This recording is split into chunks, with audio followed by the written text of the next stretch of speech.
नमस्कार विद्यार्थी मित्र हो, प्रिझम ट्युटोरियल्समध्ये मी प्राध्यापक प्रवीण शिंदे तुमचं पुन्हा एकदा स्वागत करतो.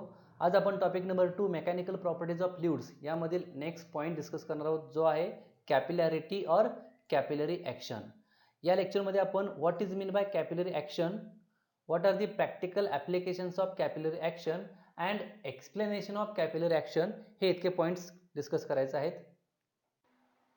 So the first point is capillarity or capillary action. What is mean by capillary action? याची डेफिनेशन पहिल्यांदा बघूया आपण.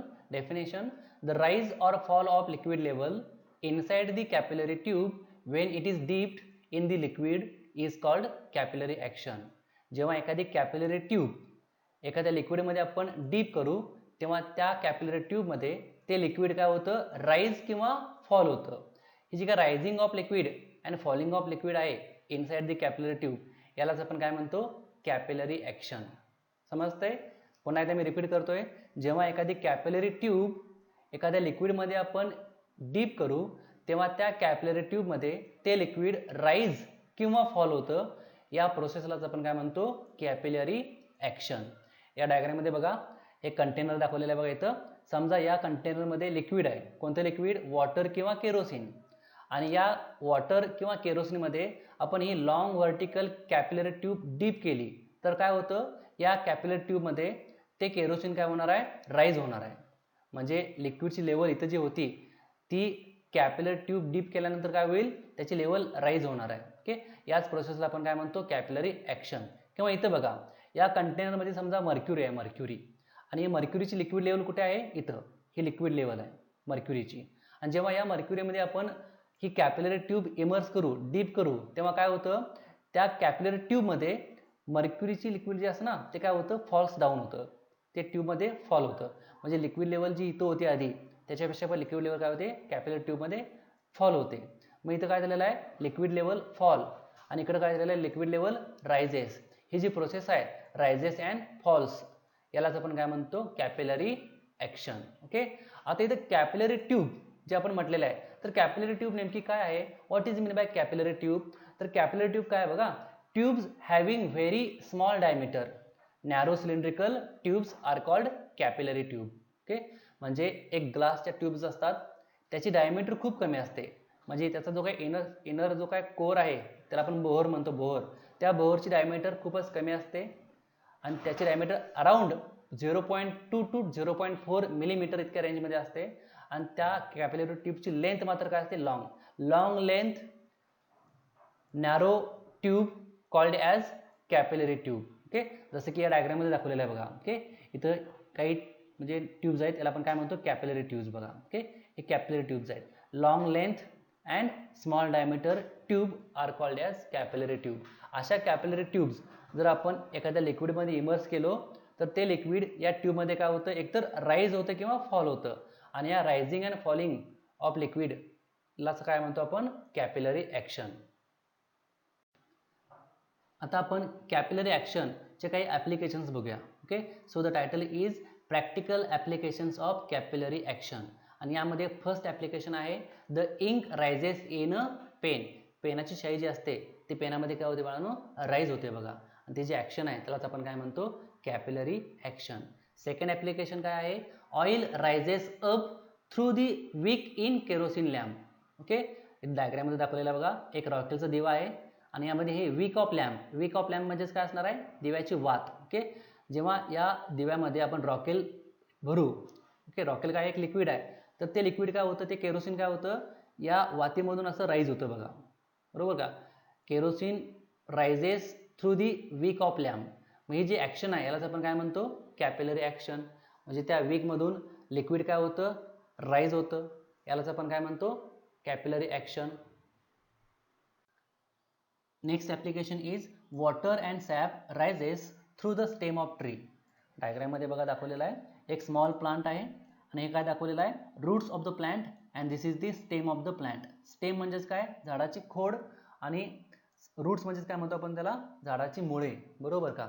जेव्हा जमिनीमधलं पाणी काय होतं, या रूट्स थ्रू स्टेमला येतात आणि या स्टेम थ्रू ते वॉटर काय होतं, असं राइज होतं झाडाच्या टोकापर्यंत.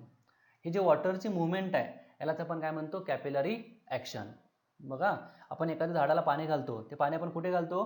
त्या झाडाच्या खोडाला किंवा त्याच्या मुळांना, आणि तेच वॉटर काय होतं? राईज होतं त्या झाडाच्या टोकापर्यंत. ही वॉटरची जी मुवमेंट आहे यालाच आपण काय म्हणतो? Capillary action. इथं सॅप म्हटलेलं आहे बघा, सॅप. सॅप म्हणजेच काय? हे सॅप हे एक प्रकारचं काय असणार आहे? हे एक प्रकारचं फ्लुइडच आहे. फ्लुइड जे काय होतं? वॉटर बरोबरच फ्लो होतं, बरोबर का? वॉटर बरोबर काय होतं? त्या प्लांटमधून, त्या ट्रीमधून फ्लो होतं. त्याला आपण काय म्हणतो? Capillary action. Water and sap rises through the stem of plant or stem of tree. Next application is towel soaks the water. Towel soaks the water. समजा एखाद्या ठिकाणी पाणी सांडलं असेल, पाणी, तर ते पुसण्यासाठी आपण काय करतो? टॉवेलचा यूज करतो. किंवा काही बाउल्स, काही प्लेट्स असतील ते आपल्याला क्लीन करायचे आहेत, ते क्लीन करण्यासाठी आपण काय करतो? टॉवेलचा यूज करतो. का? कारण टॉवेल काय करतं बाळांनो? वॉटरला ॲब्झॉर्ब करतं, वॉटर मॉलिक्युल्सला ॲब्झॉर्ब करतं. जेव्हा आपण एखाद्या बिकरमध्ये वॉटर घेऊ, पाणी घेऊ, आणि त्या पाण्यामध्ये जर का आपण टॉवेल इन्सर्ट केला तर काय होतं? ते वॉटर त्या टॉवेलमध्ये ॲब्झॉर्ब होतं बघा, बरोबर का? म्हणजे इथं काय होतंय? कॅपिलरी ॲक्शन होतं. Water rises through that towel. This is the example, this is the application of capillary action. Next application is a blotting paper absorb ink by capillary action. इथं दाखवलेलं बघा, हा एक ब्लॉटिंग पेपर आहे, किंवा हा दाखवलेला बघा, हा ब्लॉटिंग पेपर आहे जो काय करतो? इंकला ॲब्झॉर्ब करतो.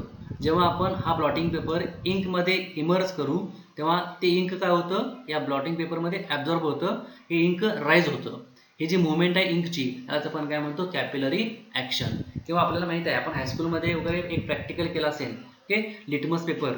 एखादा लिटमस पेपर आपण लिक्विडमध्ये इमर्स केला तर काय होतं? ते लिक्विड त्या लिटमस पेपरमध्ये काय होतं? असं राईज होतं बघा. यालाच आपण काय म्हणतो? Capillary action. Okay, a blotting paper absorbs ink by capillary action. Next application आहे a sponge retain water on being dipped in water due to capillary action. म्हणजे स्पंज जेव्हा आपण पाण्यामध्ये इमर्स करू तेव्हा काय होतं? ते पाणी त्या स्पंजमध्ये राईज होतं बघा, बरोबर का? म्हणजे the water rises through the sponge. This is the example of capillary action. And the last application is due to capillary action water rises to the surface of soil in the fields. Okay, दाखवलेल्या बघा डायग्राममध्ये ही एक field आहे, त्याला आपण जमीन म्हणतो मराठीमध्ये, जमीन. आणि याच्यावरती काय असते? सॉईल असते, सरफेस ऑफ सॉईल, माती, बरोबर का? आणि जमिनीच्या खाली काय असणार आहे? इथं वॉटर, वॉटर असतं. आणि हे वॉटर काय होतं? राईज होतं बघा. वॉटर मूव्ह होतं to the surface of soil in the field, बरोबर का? आणि याच ॲक्शनला आपण काय म्हणतो? Capillary action. Water rises to the surface of soil in the field. या ॲक्शनलाच आपण काय म्हणणार आहोत? Capillary action. जेव्हा ते वॉटर राईज होऊन या सरफेस ऑफ फील्डवरती येतं तेव्हा काय होतं? त्या वॉटरचं इव्हॅपोरेशन. आणि वॉटरचं इव्हॅपोरेशन झाल्यामुळं ते वॉटर काय होणार आहे? लॉस होणार आहे. मग हा जो लॉस आहे, लॉस ऑफ वॉटर, तो आपल्याला जर का अवॉइड करायचा असेल तर आपण काय करतो? ती जी फील्ड आहे, ती जमीन आहे, तिचं आपण काय करतो? प्लॉट अँड फ्युरोज करतो. म्हणजेच काय? त्या जमिनीची नांगरण करतो आपण. दाखवलेलं बघा, जर का आपण जमिनीची नांगरण केलो तर तिथं काय होतं? वॉटरचं इव्हॅपोरेशन होत नाही. त्यामुळे लॉस ऑफ वॉटरला आपण काय करू शकतो? अवॉइड करू शकतो. ओके, म्हणजे हे एक्स्ट्राच आहे, पण तुम्हाला काय समजून घ्यायचं आहे? ॲप्लिकेशन ऑफ कॅपिलरी ॲक्शन म्हणजे ही फील्ड आहे, याच्या खाली काय असणार आहे? वॉटर. आणि हे वॉटर काय होतं? राईज होतं. Water rises to the surface of soil in the field and this is the action called as capillary action. Okay, now the last point of today's lecture is explanation of capillary action. Explanation of capillary action. यामध्ये काय म्हटलेलं आहे? Consider a capillary tube is dipped into a liquid which wets the solid. Okay, जे liquid आपण consider केलेलं आहे ते liquid कसं आहे? सॉलिडला वेट होतं, म्हणजे सॉलिडला चिकटतं. मग आपल्याला माहित आहे जे लिक्विड सॉलिडला वेट होतं अशा लिक्विडचा फ्री सरफेस कसा असतो? कॉन्केव्ह शेपचा असतो. आणि तिथे अँगल ऑफ कॉन्टॅक्ट काय असणार आहे? लेस दॅन 90 डिग्री. ओके, मग जे लिक्विड सॉलिडला वेट होतं अशा लिक्विडमध्ये आपण जर का एखादी कॅपिलरी ट्यूब इमर्स केलो तर काय होईल? त्या कॅपिलरी ट्यूबमध्ये ते लिक्विड राईज होणार आहे. ते लिक्विड काय होणार आहे? राईज होणार आहे. हे दाखवलेलं आहे बघा, हे एक लिक्विड आहे. या लिक्विडमध्ये आपण एक कॅपिलरी ट्यूब इमर्स केलेली आहे. जर का हे लिक्विड या सॉलिडला जर का वेट होत असेल तर ऑब्वियसली हे लिक्विड या कॅपिलरी ट्यूबमधून काय होणार आहे? असं राईज होणार आहे, बरोबर का? Liquid rises into the capillary tube, that is capillary action has been taken. हे आपल्याला माहिती आहे. पण आपण एक सिच्युएशन कन्सिडर करायची आहे बघा.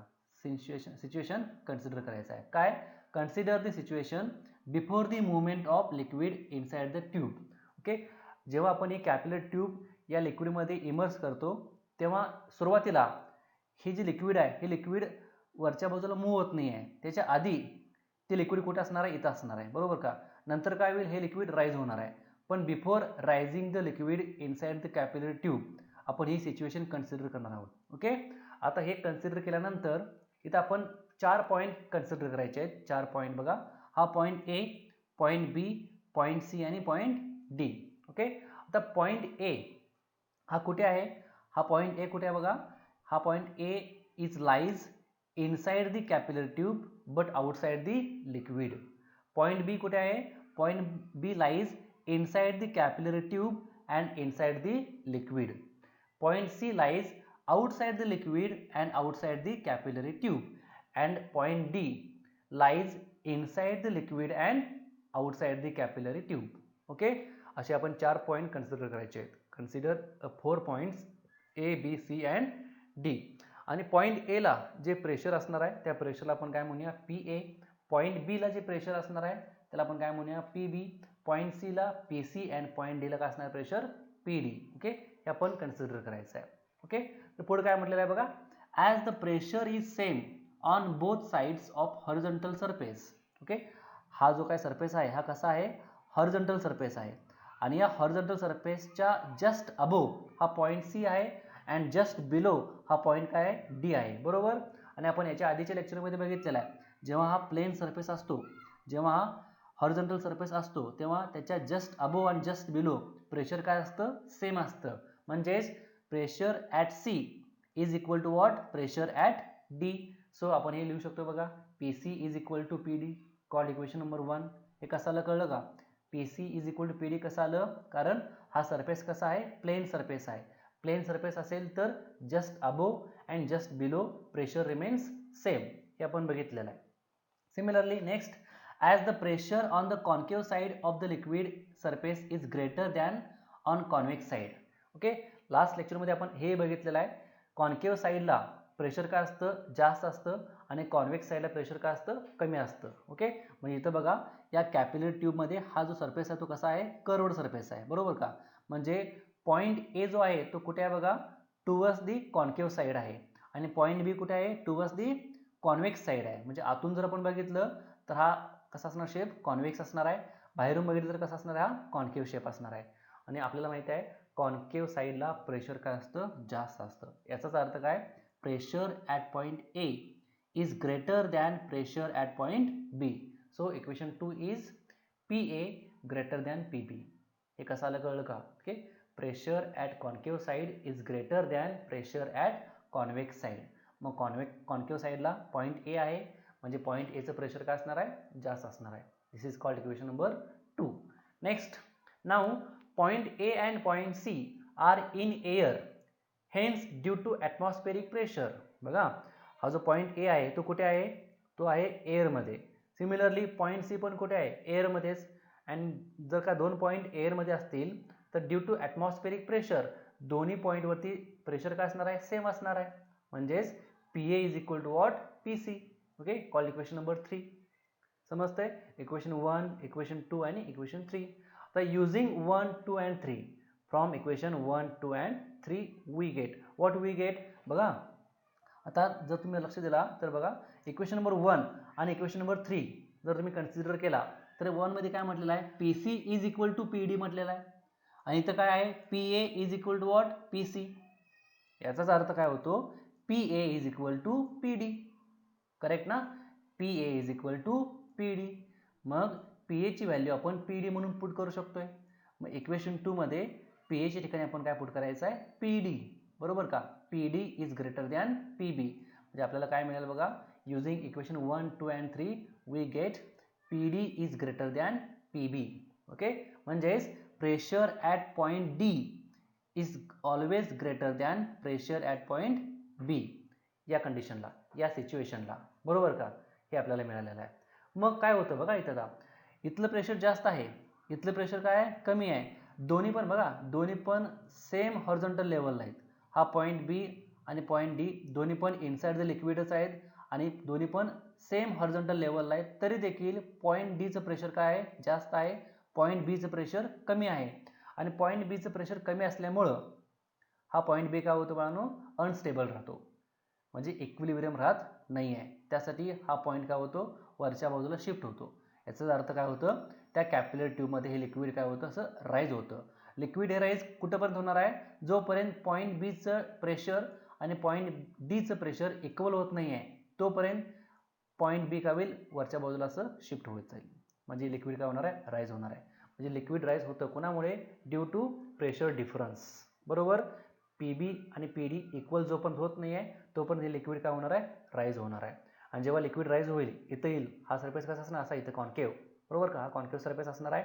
तेव्हा आपण काय म्हणतो, इथे capillary action take place, capillary action झाली म्हणायचं आपण. आणि इथं जे काय पॉईंट बी असणार आहे, इथलं प्रेशर आणि इथलं प्रेशर काय असणार आहे, सेम असणार आहे. ओके, इथं म्हटलेलं आहे बघा, दस though the point B and D are at same horizontal level in liquid, the pressure at D is greater than at B. Therefore, the liquid can't remain in equilibrium and it flows into the capillary and rise above till the pressure at B becomes same as that of D. That's why there is a rise of liquid level inside the capillary tube. Okay, समजते ही theory काय आहे, explanation of capillary action.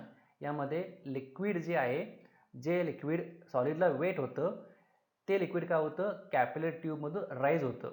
Liquid rise का होतं किंवा liquid fall का होतं माहिती आहे का, कारण तिथं प्रेशर डिफरन्स आहे. Okay, outside the capillary tube आणि इनसाइड द कॅपिलरी ट्यूब दोन पॉईंट आपण कन्सिडर केलेले आहेत. दोन्ही पॉईंट सेम हॉरिझॉन्टल लेवलला आहेत, तरी पण प्रेशर डिफरन्स असल्यामुळं तो पॉईंट काय होतो, एकतर वरच्या बाजूला शिफ्ट होतो किंवा खालच्या बाजूला शिफ्ट होतो. म्हणजे लिक्विड राईज होतं किंवा लिक्विड फॉल होतं. जोपर्यंत म्हणजे कधी पण राईज होणार आहे, जोपर्यंत इथलं प्रेशर सेम होत नाही आहे, प्रेशर इक्वल होत नाही तोपर्यंत ते राईज होणार किंवा फॉल होणार आहे. ओके, समजते एवढं. इथं आपण थांबूया. याच्या पुढचा पार्ट आपण नेक्स्ट लेक्चरला बघायचा आहे. थँक्यू.